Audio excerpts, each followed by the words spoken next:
And today we're going to learn the most famous story in the Bible, the Judgement of Solomon. What's the Judgement of Solomon? It's speaking about the two women who came with a baby. It's my baby, it's your baby, and Solomon made the judgment. Looks like a very simple story. If it's so simple, why we give him so much credit? And it could turn out very bad too.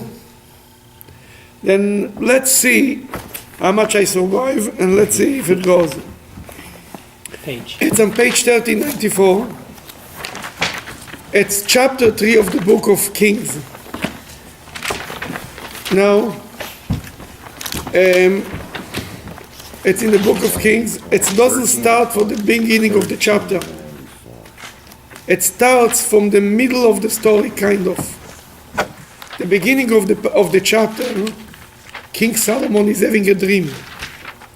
God comes to him and he tells him, what do you want? I want to wish you. Whatever you want. What do you want?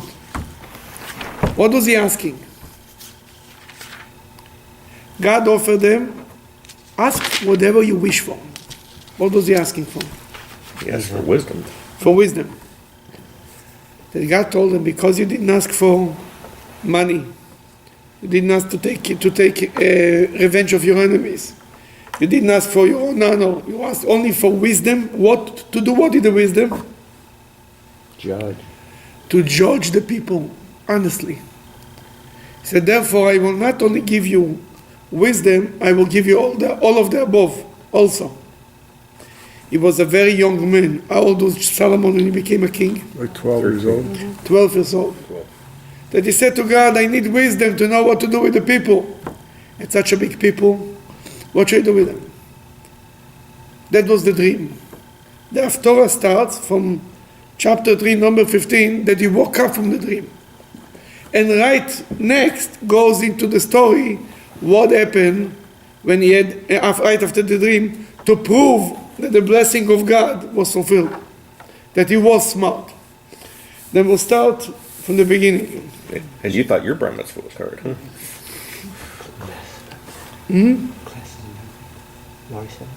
Yeah, you did. Yeah, don't help me. Yeah. Go ahead. Shlomo awoke, and only then he realized it was a dream. He then came to Jerusalem and stood before the Ark of the Covenant of God.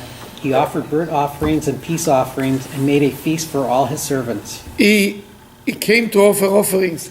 That was before it was a temple, just an altar. Before that, in the beginning of the chapter, he mentions that he went to Givon. Givon was a place where there was a big altar there. And in Givon, it was the place of King Saul, the tribe of Benjamin. You know, King Saul and King David was a little rivalry. Judah and Benjamin, they were not exactly seeing things eye to eye. But he went there to offer offerings. He offered there 1,000 sacrifices. And then he came back and he offered the sacrifices. He kind of united the kingdom. He says, I'm with all of you. I'm not only with one and not with the other. So he's doing these sacrifices through the priests. Obviously, he's not doing the physical sacrifices himself. Obviously, first of all, 1,000 sacrifices, nobody can do himself. But yeah, I'm sure it was through the priests, yes. I'm not sure that regular people were not allowed to offer sacrifices on a regular altar, understand? Not in the temple. In the temple, you had to be a Kohen, a priest. But anywhere else could be, you were allowed to do it. Anybody could offer sacrifices. But I thought there was only one place you could do those. When it was a temple in Jerusalem, or it was the temple in Shiloh, then you were not allowed to offer sacrifices anywhere else. But when the temple was not around, you were allowed to offer sacrifices in other places too. This was during the time before the temple, between Shiloh and the Temple Mount. It was the limbo time of a good few years. And that's what it was. That's why he was offering sacrifices. Then came number 16. Then two harlots came to the king and stood before him. One of the women said, "Please, my master." Why the text points out they were harlots. Who cares? 2 women came to him. What do you think? They might not place as much emphasis on the child. Well, it's, Why should the harlot not place emphasis on the child? Maybe they wouldn't place too much emphasis on a person like a harlot They if it weren't wasn't Jewish? mentioned. Or maybe, what he says, that's one of the explanation. That by the king, by Solomon, everybody deserves his time in court. No matter who you are, no matter what, from social background, everybody can come, and the king took his time to deal with them as much as he would deal with the most important people in the community. There is more psychological explanation, but that's what we found out of time. It's too long.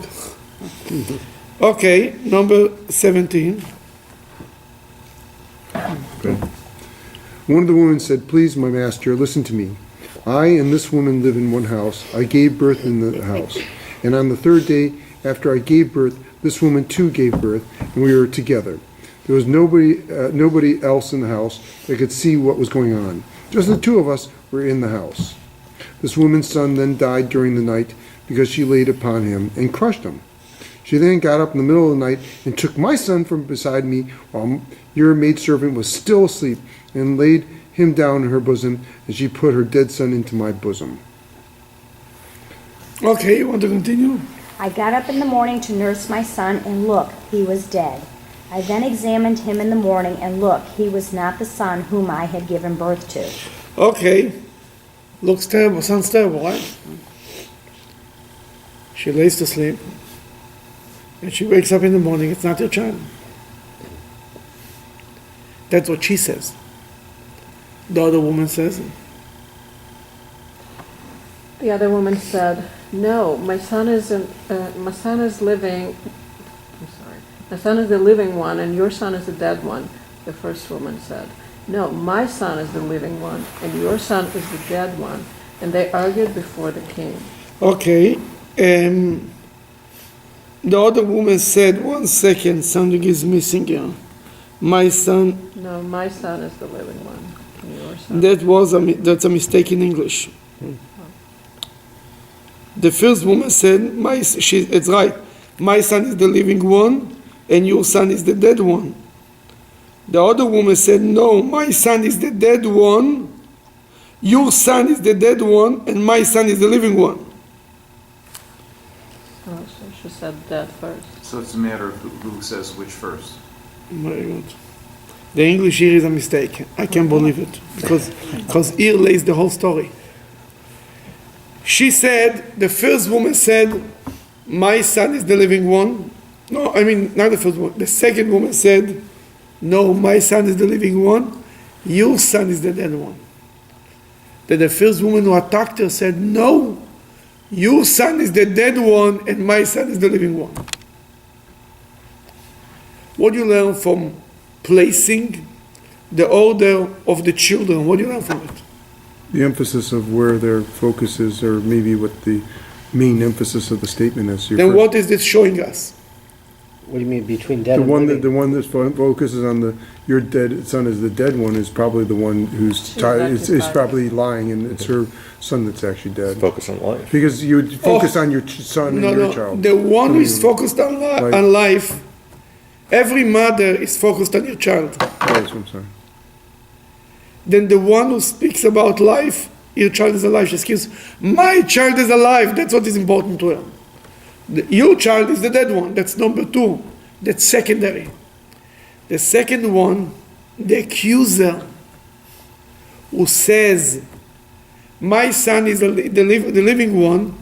The accuser who blamed the other one for stealing the baby, she says, your son is the dead one. She concentrates on the dead. And my son is the living one. She said first the dead. Her child is actually the dead one. Then how we know that it means to say, when King Solomon heard them talking, he already heard who is who. How we know that? Because the next line is, number 23, is what? Yeah, go The ahead. king then said, "This one says, this, my son, is the living one, and your son is the dead one. So the king said, bring your sword. No. And And the other, And the other one says, no, your son is the dead And the one. other one says, no, your son is the dead one, and my son is the living one. okay, let's stop right here. The king repeated Repetitive. what he heard from the mothers. He summed up what is going on here. He only repeated the most important words, you understand? He says that you say, this woman says, my son is the living one, and the other son is the dead one.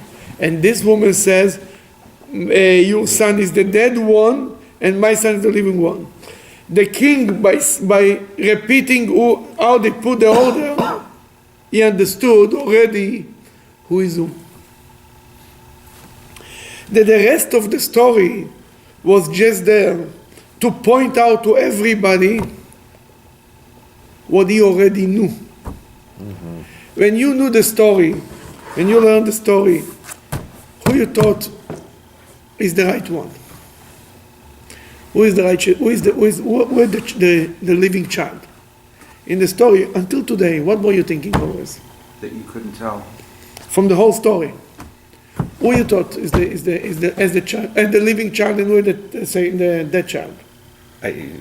That was never my original thinking. My original thinking was the one who offered the child to the other one is the actual mother. Yeah, but from you're right. That's later. You're right, but from these two, who was the real mother? Who was the one who said this and who said cut him, and who was the one who said no, take him? The first one who came with the story, or the second one who just said no, this is my child. The living one is my child. It's the first one. The first one's the mother. You say the first one is the mother? That's what everybody says. No, the second one, you just said it. You just But made the second one, who said first, this is my son is the living one? Well, And we this- The we living can't one, tell I from thought this was the because the English This one is says it's the confused, first one. and you're reading the Hebrew. Oh, maybe I'm Because the confused by. words are identical in The one English. that says living If is you the look first at order. line 22, which is reversed? That's what we're. that's The why- mistake is the second one. Right, so the second one's emphasizing the death. Right. So the Yeah. second one So actually. That's it, that's So the your child. second one actually No. says, your son is No, the dead one, my that's son not is the living second one. No, it's the first one. That's the first one who answers back. So the one Right? who Oh, answers oh, back says, your son is the dead one, my son. Exactly. Right. The one who answers back is the one who came with the first story. The accuser. The first. The accuser came with the story. I was sleeping, and I had a living child, and this child, she slept on your child, and she killed them, and she switched around. So the one who's saying, I got up in the morning to nurse my son, and look, he was dead. She said, with this word, she said the truth. My son, and he was dead. That you say what I'm saying? The woman, the accuser, was the liar. She made up a story. First one, yeah. Because the idea that a woman should switch around and take another child to raise him just because she cannot handle that somebody else has a living child is not normal. That she came up with her own story. She made up the story. And how King Solomon saw it, by repeating what they say, he really points out where the problem is. He says, Zot omeret, this one says, my son is the living one, and your son is the dead one. That was the accused one said it, the defender. And then he turned to the accuser and said, and you say, your son is the dead one, and my son is the living one. It means you're concentrating on the dead. She concentrated on life, and she concentrated on death. What you say first, that's what counts. What you're concentrating on. There is a similar story, in the Bible once that two tribes, Gad and Reuben, came to Moses and they said they want to stay on the other side of the Jordan. They didn't want to enter the land of Israel, right? Mm-hmm. That they told them, there is a lot of, why they wanted to stay on the other side of the Jordan? Livestock. Land. They had a lot of livestock, and there was a lot of grass on the other side of the Jordan. They said, let us stay here. We'll build stables for the animals and homes for the children. You hear? Moses, when he repeated today, he told them, guys, your first build is also the children and stables on your animals. If you want, by this statement you saw them right then, the first one to go to exile, not the tribe of Gad and Reuben. What needs to go to exile? The first one to assimilate. When business comes first, there are special sessions that they do for business people. And they ask them, what's more important to you, business or family? Everybody says family. And then during the session, they show them what is really important to them. And now the children are the last online, not the first. They say it are the first, but really they are the last. By the end of the session, everybody is crying. Because we think it's politically correct to say it, but really it's not the truth. Then here is the same thing. What are you concentrating? It's not, first of all, don't be busy with somebody else. Your son is dead and my son is alive. Say what is yours. My son is alive. What happens to your son? No, I don't know. Then by this, King Solomon already knew the truth. But he had to prove it to others. He had to prove to other people that he knows who is whom. That's why he took the risk, because if he wouldn't know the truth, this story could play out in many ways. It didn't have to be that one woman should say, call them. It didn't have to be that. If both of them are merciful people, say, no, we're not cutting the baby, then the king would come out like an idiot, right? Can you imagine if both women say, Yeah, go ahead. no, cutting the baby? Woo, you're the king? Go to Cheder. What's wrong with you? Where's your mother to slap you? Then King Solomon wouldn't come out such a chacham, right? He would look really terrible. What a king. Oy, oy, oy. Let's take him back to school. King? He's cutting babies? What kind of an idiot is that? That wasn't their nature. That's why it was written this way, because that wasn't their nature. King Solomon's luck that it worked out. But he knew also that the one who is the liar, she doesn't care for life. That's why she can say such a thing. That's why she can switch things like this. Accuse other people, steal another person's child. That's a person who doesn't care for anything. Okay, let's now, after we talked already about the whole story, let's read it inside. Rabbi, did King Solomon also know that because of the wisdom he was given, he knew how this was going to play out ahead of time? I don't know if he knew how to play out, but he wanted to bring out the truth in public. Everybody should be able to appreciate it. Yeah, sure. Number 24, I think. So the king said, bring me a sword. And they brought a sword before the king. The king said, cut the living child in two and give half to one woman and the other half to the other woman. Okay, let's cut off the baby and give 2 halves. Go ahead. The woman whose son was really living, no. The woman whose son was really the living one said to the king, please, my master, give her the living child, but do not kill him, for her compassion was roused for her son. But the other one said, let him be neither mine nor yours, cut him.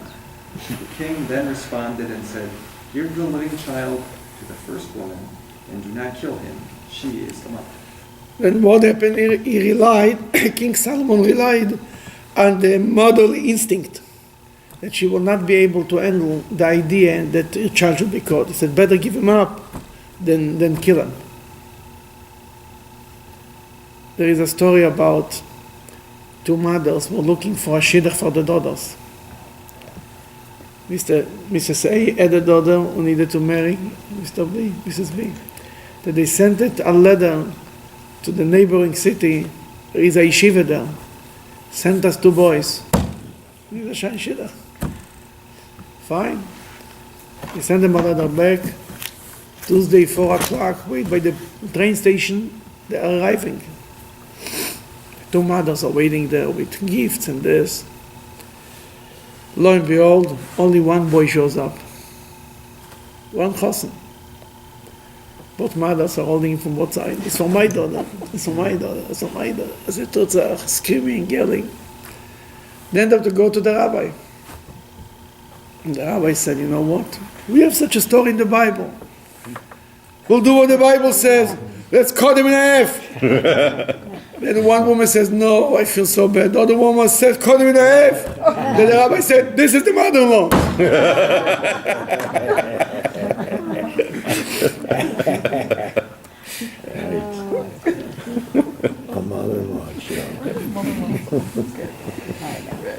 But the idea of cutting in half is a statement that you don't care. It was 150 years ago, when the Reform movement started in Germany, some rabbis said, let's establish separate Jewish communities. The Reform should have their own, we should have our own. Let's cut it in half. Others said no. Let's keep it together, because when we are together, we are going to save the situation. The more enlightened Jews will have to accommodate the more religious Jews. It's one community. We will influence each other. The moment you make two types of synagogue, the moment you make two types of communities, it's over. There were rabbis who were on one side and rabbis on the other side. Who was right, you think? One community. The rabbi's philosophy was one. The Jewish people are one unit and cut in half. There was once some rabbi in California wanted to open a school for children from only from Hasidic homes. That they don't have television in the house. A cheder. Only for us. You know what I mean? For us, whatever us means in every community. And kids that the mother is this, and the father is this, and the grandfather. They called the Rebbe's secretary. They didn't even make it to the Rebbe. The Rebbe's secretary says, you're working a school, not welcoming every Jewish child? He says, if a little Abraham, Avrem, would not be accepted in school because his father was Terach, he wouldn't have a Jewish people. Because one child, that his name is Abraham, his father was nothing to be proud of, nothing to write home. And he went to school, he became the father of the Jewish people. Judaism looks that we cannot cut off anything, because you never know what will come out from this child, or from his children.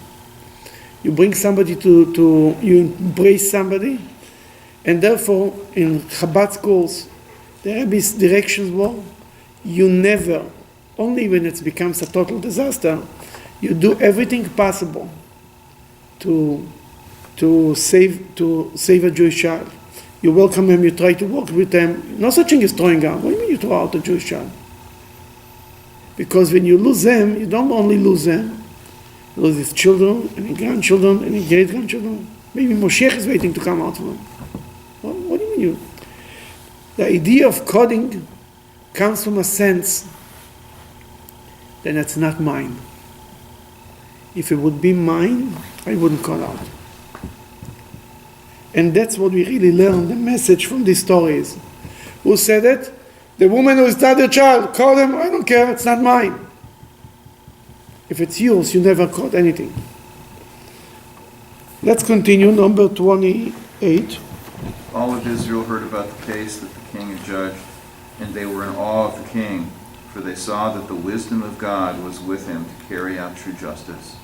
Then King Shlomo reigned over all Israel, for all the people willingly accepted his sovereignty. And then King Solomon was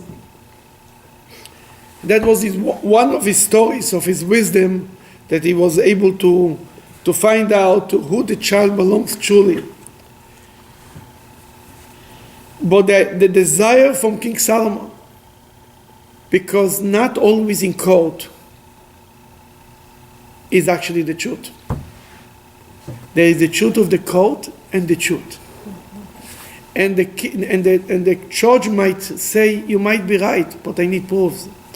Such a proof not necessarily would go in the court. But King Solomon, because he was the king and the judge, he could apply any type of techniques that he wanted to prove the truth. There is a story about once in Israel in the 1920s, it was a Jew who was respected by all the neighboring Arabs. Every time they had a dispute between the Hamulas, it's called, the tribes, used to come to him. Once was a dispute. There were two cows who gave birth in the same stable, and one of the babies, one of the calves died, and the other one was nursing for both mothers. It was a fight to who belongs this living thing. And by the tribes, when it's getting into mine, yours, mine, it becomes a matter of honor, a matter of I said, you said, there is no end to it. Then they decided to go to this Jew. He says, you know what? Leave by me the calf. Come in 2 days, and in this time, we will prove the truth. It was next. They all arrived from both tribes, ready with the swords, ready for a war. If we are right, we'll go all the way. And he, meanwhile, ordered 6 people, very strong men, with a little boat, little kayak, whatever it is, by the water, and the whole parade is going. This little calf, and the 2 cows, and everybody else. It's a whole. They come to the water. He picks up the little calf. He jumps on the boat with them, and he orders the 6 people, go, and try to move the boat as fast as possible, faster. And the 2 cows, the 2 mothers, animals started to run after the baby in the water and trying to go, and one of them, after a while, one of them gave up, and the other one was going. That he didn't have to say anything. He stopped, and everybody started to applaud. It was clear who the mother is. Now, the motherly instinct is something that God instilled in humanity. He didn't wait for us. Whatever it was very important for God, He didn't wait for human beings to understand on their own. Oh, I come to the conclusion, I should love my child. No. Even God wanted that parents should raise their children, that He put in their DNA that they love the children, do anything for the children. It's not necessarily the true on the opposite side. Children will not necessarily do everything for the parents. Not at all. They say one parent can raise 10 children. 10 children cannot take care of one parent. We all know it's how true it is. But but this is not unique for human beings. That's animals have it too, right? What is unique for human beings that animals do not have in relationship with parent and children? Grandchildren. You ever saw an animal taking his grandchildren for a walk? For ice cream? Nature. Grandchildren is a unique concept for humanity. There was a rabbi, anytime when somebody came and told them, Rabbi became a grandfather, he told them, oh, now you join the club of human beings. Children, everybody has children. Doesn't take much to have children, to have grandchildren. In Judaism, the obligation of raising a Jewish child is not only on the parents, it's also on the grandparents. Et bneichem ve'et bnei bneichem. You have to raise Jewish grandchildren. Rabbi Jonathan Sachs wrote once a book. The title was, when he became the chief rabbi of England, he wanted to wake up the community about Jewish education. That he wrote a book, the title was, Are we going to have Jewish grandchildren? Yeah, we all have Jewish children. We're going to have Jewish grandchildren. And he said that created a conversation that changed all of England. The numbers, when he came to become a rabbi, it was 25% of Jewish kids went to Jewish day schools. When he left, it was like 58%, like huge. That's when he gave his speech here in Cleveland. Remember, he was talking about when he was going to become knighted by the Queen, and they had a certain date, and he said he had to refuse the date. He said, I can't make it on that date. Why? Because he was opening a Jewish day school. Exactly. And that comes before anything. Exactly. But what I want to point out is that grandparents don't realize how much of effect they have on the grandchildren. Because if the parent, the child has his fights, you tell them to go to sleep, do your homework, this. With the grandchildren, there's a certain openness from grandchildren to grandparents that the influence that they get by the grandparents is unbelievable. And it's clear. There's a clear air. There is nothing in between. No fights, no anger, no feeling bad. You were not nice to me when I was young. All of this nonsense and garbage of psychological problems that we all go to the psychiatrist for are not existing by grandparents. And therefore, grandparents have a huge influence and obligation to take care of the grandchildren. Then what's the job of the grandparents? Why God gives us life to be grandparents? Is to raise the new generation, to make sure that they're going in the right way. For today, we will stop right here, and God willing, we will see you next week.